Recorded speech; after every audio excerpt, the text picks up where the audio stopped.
Bitcoin just had a bounce. Are the Moon Boys back in town, or will we go further lower again? Today we will talk with DavinciJ15 about a trading strategy, about a possible entry point, a possible breakout point for Bitcoin. But most importantly, before that, we have some very special news to share with you regarding Winklevoss, Libra, and also a specific indicator which went below 1. And always when he did that, we found a local bottom within 3 days. So that will be very interesting. If the same, make sure you take a seat. Make sure you smash up that like button right now in that exact amount of time. And also we want to come to the most important question of today. DavinciJ15, wearing a green sweater. How are you doing today, my man? I'm doing great, man. When you said Moon Boys back in town, all I could think about is the Moon Boys back in town, the Moon Boys back in town. I like it, man. I like it. I like the dance show. So happy that you're doing well. Also so happy that you are wearing a green shirt, because remembering, always when we are wearing a red shirt, the price was somehow going down. When you are wearing a green shirt, the price was somehow going up. But Da Vinci actually told us before that this is not on purpose. He's just wearing what he wants to wear, but maybe the prices are watching him. So also, everyone smash up the like button. We will leave some timestamps in the description down below if you are interested in jumping to the TA immediately. But for now, Da Vinci, let us know, what do you think is the most significant news? What do you want to talk about? And yeah, also we can talk about that on-chain fundamental indicator, which actually went below 1, and that's a big story. Yeah, you know what? Now that you keep mentioning that my shirt has something to do with the price, I'm gonna start wearing clothes on purpose now, because like, Jesus, now I have to do it. Yeah, maybe the price is watching you. Let's head over to let's do some fundamental analysis on Bitcoin. A little bit, not a whole lot. We're gonna go to this what's it called? Fear and Greed Index. I'm not sure how well the data is pulled together on this thing, because I didn't really analyze this thing that much, but you know what? I'm sure it has some sort of relevance. As you know, it got to a low of 5 a yearly low. I mean, like, look at this. It's an all-time low. It's never gotten this low. Yeah. Is this the max that we can go? That's the all-time low. I also have a very interesting fact. Putting the Fear and Greed Index on the trading view and then pulling up a correlation coefficient, courtesy to Crown, who did that in a video with, I think, Tone Base, you can see that we have throughout 90% of the time a positive correlation between these two. And I think that's a great thing. And most of the time you have a correlation of 0.4 to 0.5 positively. And that actually assumes a little bit that there is actually a correlation, and most probably also a causation between the fear and greed and the price. Amazing. Yeah. I'm impressed, because that's good. That means at least the data that they're compiling for now is relatively correct for now, because this is probably going to skew off. The more people that use it, the more skewed it becomes. And so yeah, you can't really rely on these kind of things to always work forever. But for now, it seems to be working. We've gotten a nice bounce. We've moved from extreme fear to fear, and probably we're going to go into the greedy section later, hopefully very, very soon. Exactly. Also, Da Vinci, I have shown you this one indicator. Yeah, maybe you can just pull it up. You have it on your desktop also. And yeah, Da Vinci and us, we talked about that before, and most of you guys will also know it from our show. And this is the SOPR, the Spend Output Profit Ratio. And it calculates, I will just also go here on this desktop. It calculates the price sold divided by the price paid. You can see it right here. And that actually assumes that always in a bull market, this value should be above 1. So the majority of traders in a micro section there should be trading somehow in a profit. But of course, along the line, the market tends to take out the weekends and also tends to take the money from the most amount of people. But in a bull market, this is not for a long time. You can see that we have some wicks below 1. And always going below 1, of course, the price sold is below the price paid. And what we did right now, if we just go into the 7 days, here also with DavinciJ15 together, we can see that 2 days ago, the price went, the SOPR, the spend output profit ratio, went below 1. And it is below 1 still. And if we go into the bigger scheme of things, into the year to date, for example, you can see that always, when the price goes below 1, I mean, always does not mean 100% certainty, but a high degree of certainty. When it is going below 1, you can see that 1, 2, or 3 days afterwards, we can see a big spike.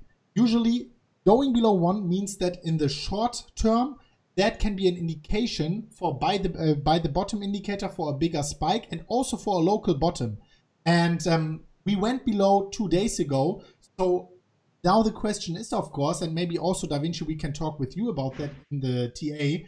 Was that already the bounce, the few $100s, or is there more to come? So maybe the technical analyst help us with that. But also, Davinci, can you let us know what you think about that on-chain fundamental indicator? Wow. Well, I'm looking at it myself, and I find it very interesting that here we can see several points ever since we've gotten out of this doldrums here. That the points that we've like bottomed inside, gone below the 1, we've bounced and gone higher. And here we went all below the 1 at 7,800. So look at the index. Look at this. We should take a look at what happened at those price points. Let's keep that in mind as we look at the larger picture.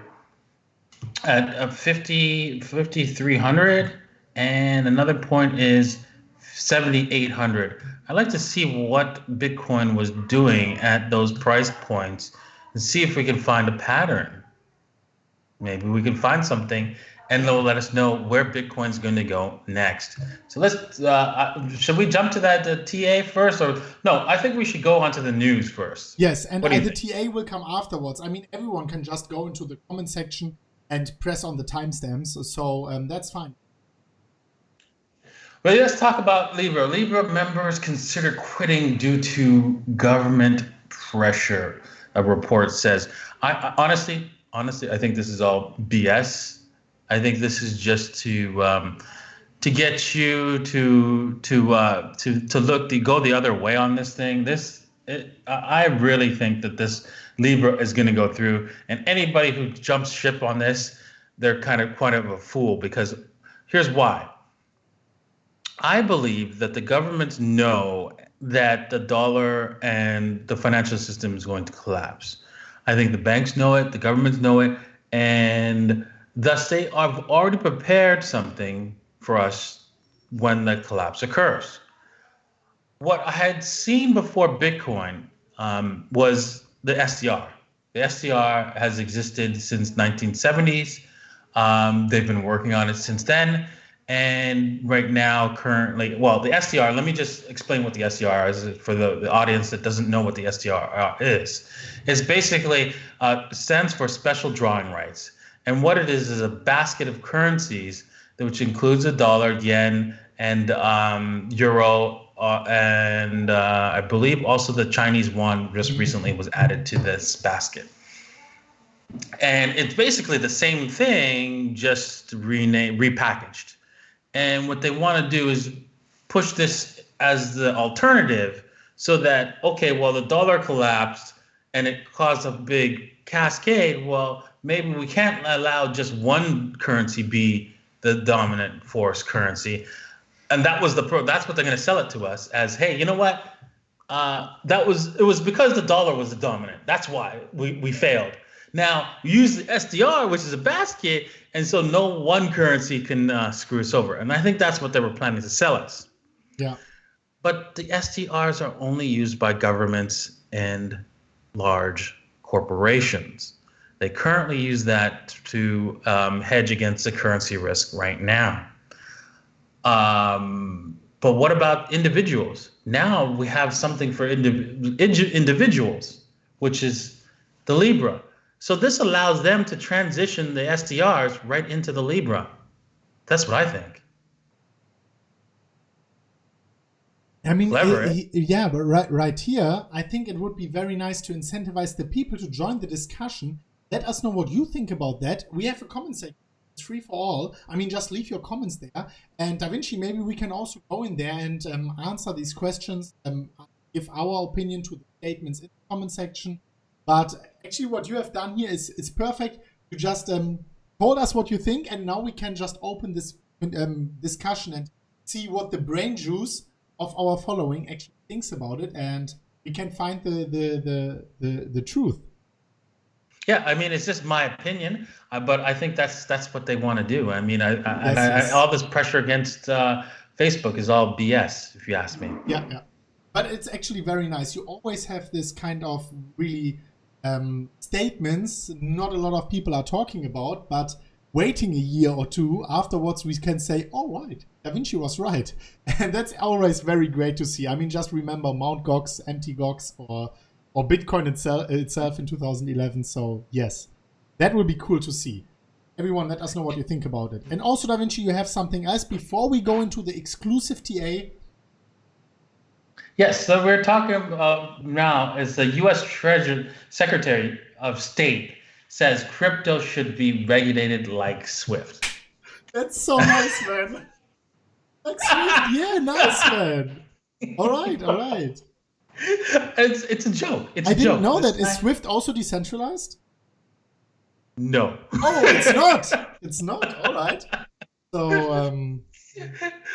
I know exactly, because SWIFT is used as a means, as a weapon. It's been weaponized by the United States government so that they can cut off businesses and countries from doing businesses, right? By trading with other companies and countries. So yeah, that's what they want, really. It's just a weaponized crypto, right? Exactly. So they can control it.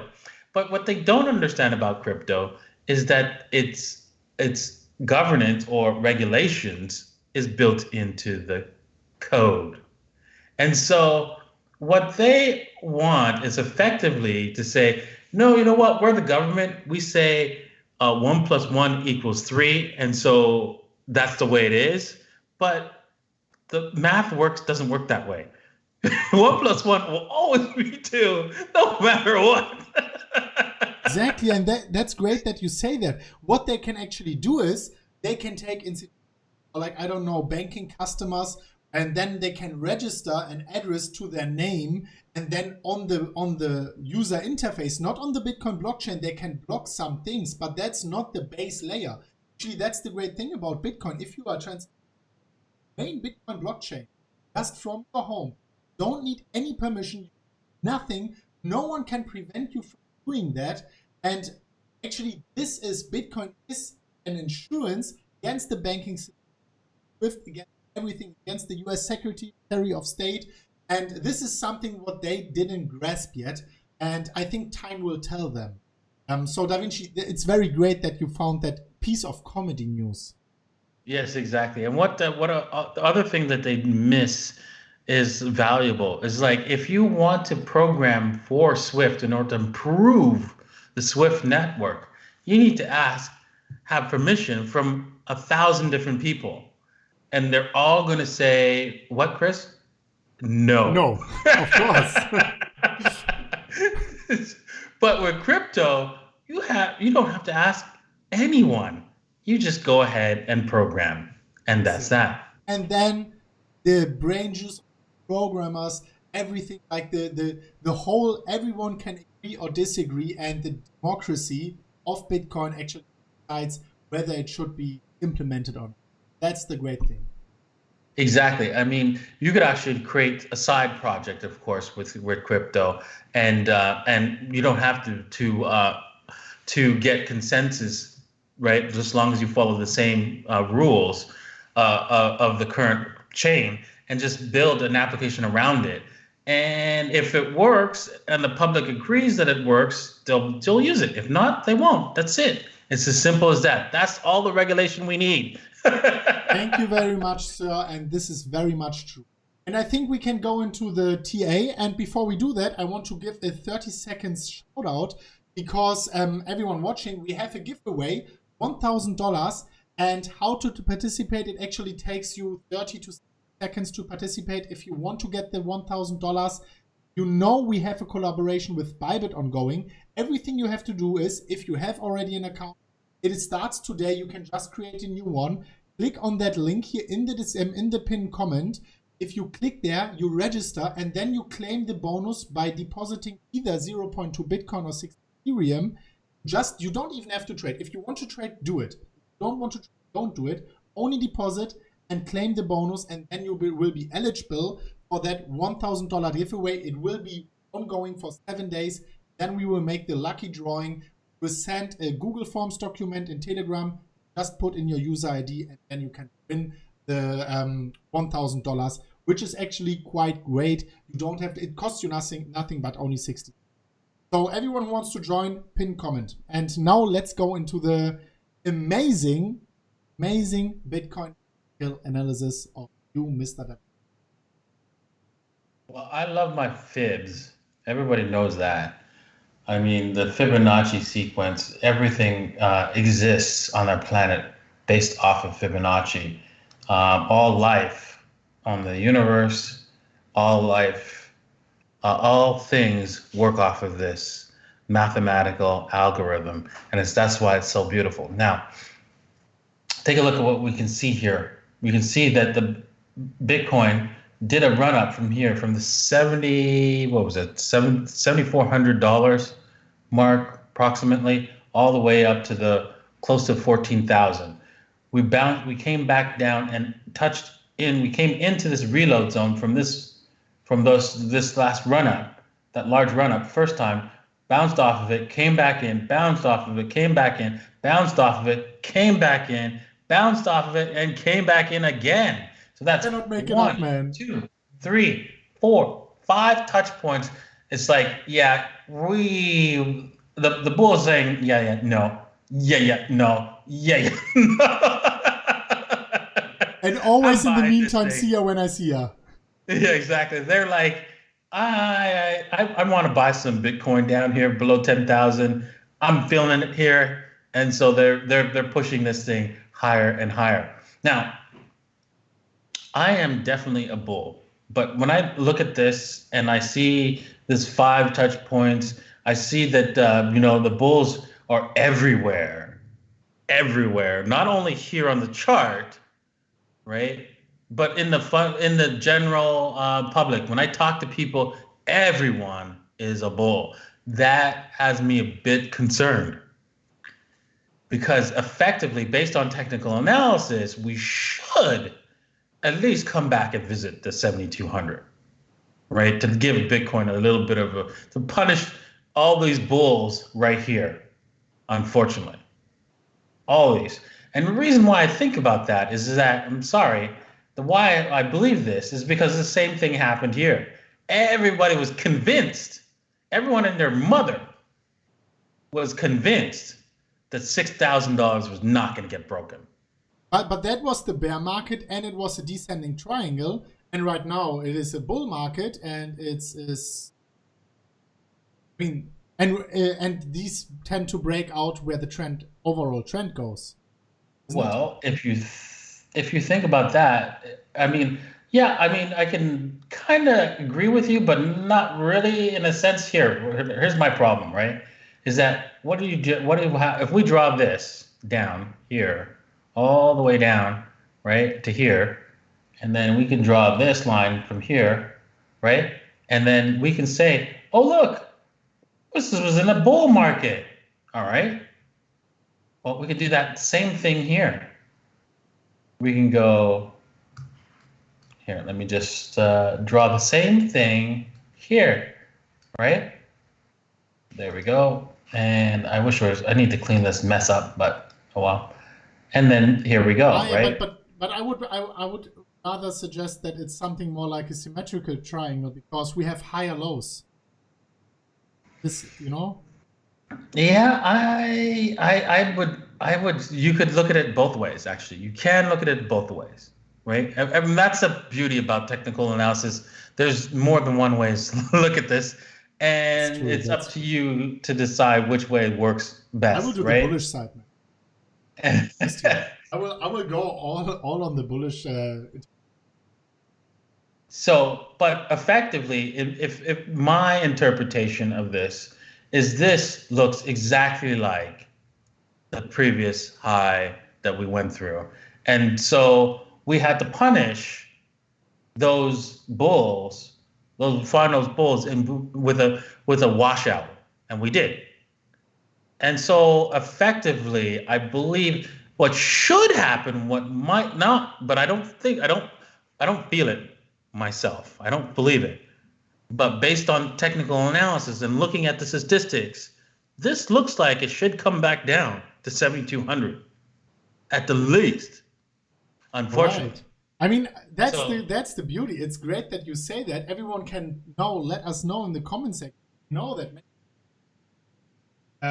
For example, I said MMCrypto for the last episode where we were a bit more bullish. I mean, right now up, but it seems like we have a lot of bears watching also. Let us know what you think. Do you more agree to DaVinci for the 7,200, or do you more agree here on our perspective right now that maybe 70? I mean, we are still on the side that 8,000, 9,000, 8,500 likely, but 7,200. I'm a little bit cautious on that. I don't think that, looking into the history, that would be something like a close to 50% retracement, and I more see a symmetrical triangle than this descending triangle. Let us know in the comment section what you think. Also, DaVinci. Well, honestly, this is just based on TA, right? Yes. I feel that we should be breaking out of this, right? Just like you do. But, all right. but I have to be realistic here, right? My feelings say bull, but this looks like it should be a bear. So with that said, right, you can look at this multiple ways. You can look at it this way and say bear, or you can go, okay, you know what? I'm feeling bullish about this because you know what? All these people are preventing it from going down. Higher lows. Exactly. And we got we got higher lows, no higher highs yet. Right? So right here, so we can pretty much, in order to get a little bit of touch points here, we can do this and see that, okay, you know what, this is like a triangle that we're in a wedge here pattern, kind of a wedge. And so once we break to the downside or upside, that's determining the direction, basically. So if we break out significantly here, I think effectively at this point, for sure, this top, if it gets broken, it's good. It's like, okay, we're going to new highs. Absolutely, 100%. Not 100, but 99%. Not 100, sorry, but practically. Right? As close as we can possibly get, right? And then if we broke this low, right, not 100%, very weak chance, and with all the moon boys out there, yes, that we go to 7,200.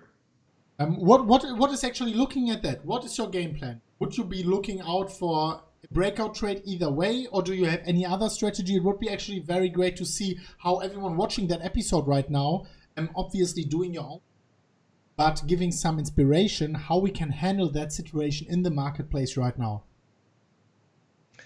Well, I think the lower time frames is where we can find some interesting trades, and if we keep our trades shorter on a shorter leash, I think we can get a bit of take a little bit of money out of the market. Right now, we're consolidating. If we're going to the 1 hour, we've already gone too high, too fast. We're breaking out. We're looking left, and you can see that we got a little bit more room to run. Again, we have to watch out for the triangle here. Let's go to the 4 hours so we have more space. And we can see here, we go and do a Ray chart. Ray, here we go. Right about here, I think.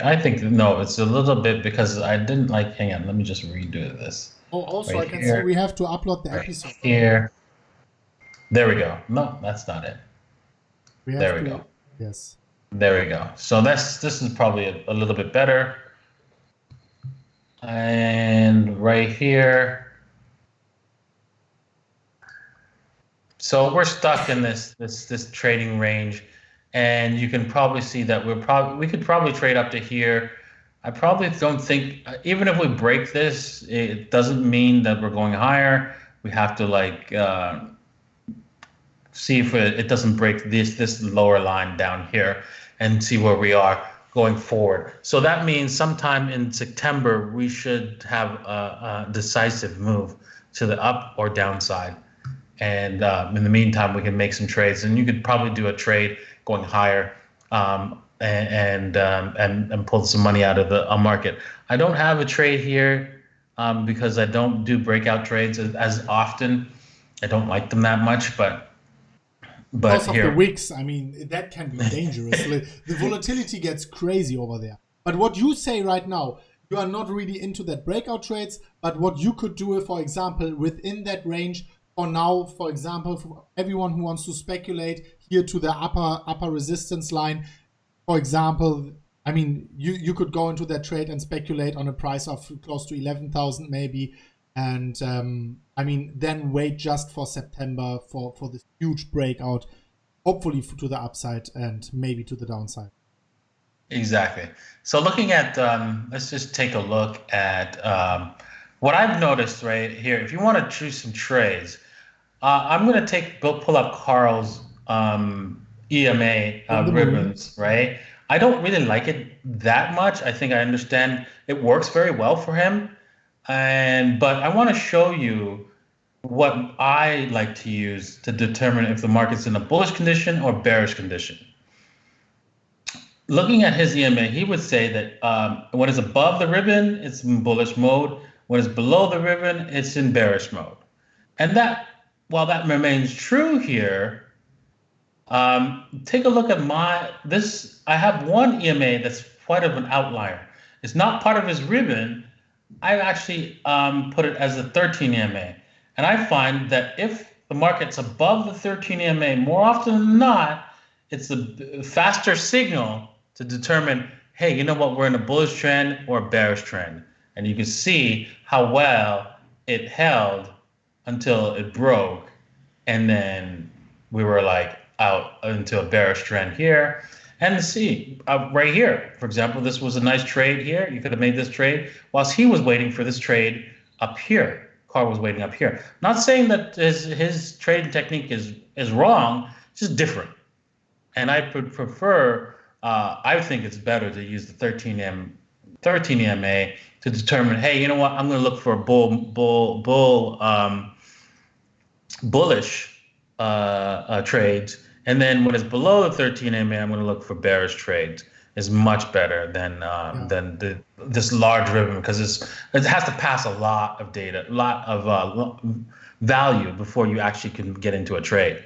I think both has legitimacy, but it depends on your own trading strategy. Yours fires up faster, so you can get earlier. But then maybe sometimes you have more often false signals, and I mean both have pros and cons. And it really depends on the trading strategy. And it's very great also to see that you have different trading strategies. So it makes sense to just watch both kind of videos. So, and then everyone can make up his own mind. Very great. And yeah, I mean, we have some kind of a game plan right now. It's just not that it's a huge like trading zone and we can go all in trading, but we have some possibilities to speculate a little bit more to the upside. Then maybe we get rejected. We speculate to the going further towards September, into September, we can more speculate on this huge break up or down. Thank you so much for that, DaVinci. And before we wrap it up, there is no time left, but we want to talk about something. If you have something important, maybe Pandora or something like that, we would actually love to talk about that also before we wrap it up. Yes, well, I'm going to be providing a special offer to all. I've already sent out an email to all my Pandora's Wallet subscribers. If you've received that email or you haven't seen it, please check your email. I'm gonna have a Telegram group just for my Pandora's Wallet subscribers, and also I'm going to be setting up my own Bybit link, and so if you also join the Bybit, I will you'll be part of that group as well. Yes. So everyone watching right now, the Pandora's Wallet link is also given down in the description down below. Come on, guys, do not miss it out. It's such a great product. You really do not want to miss out on that. We checked it out, and it's like, it was great, and it's 5 times better. So just multiply great with 5. And you get the product of Pandora's Wallet, which is a 30 days free subscription still. So basically there's no downside. Click the link in the description down below. For everyone watching, thank you so much. If you want to win the $1,000, you know what to do. Go into the pinned comment and you will see the detailed 30 seconds instruction to get $60 bonus and win $1,000. Thank you so much for watching. We will see each other at the next one of MMCrypto. Also, subscribe to his Twitter, very important, great signals, not signals, but your trading strategies over there. So thank you so much for watching, guys. A Bybit tutorial is popping up right here. Just tickle it with your mouse, like it's just below DaVinci's face. Tickle that one right now, right there, right now. Thank you so much for watching, and we will see each other at the next one of MMCrypto very, very soon. And the John McAfee video is coming very soon, probably tomorrow. Do not miss out on that. Click the little bell. Thank you so much for watching. Until next time. And as always, guys, bye-bye. Don't sell. Don't sell.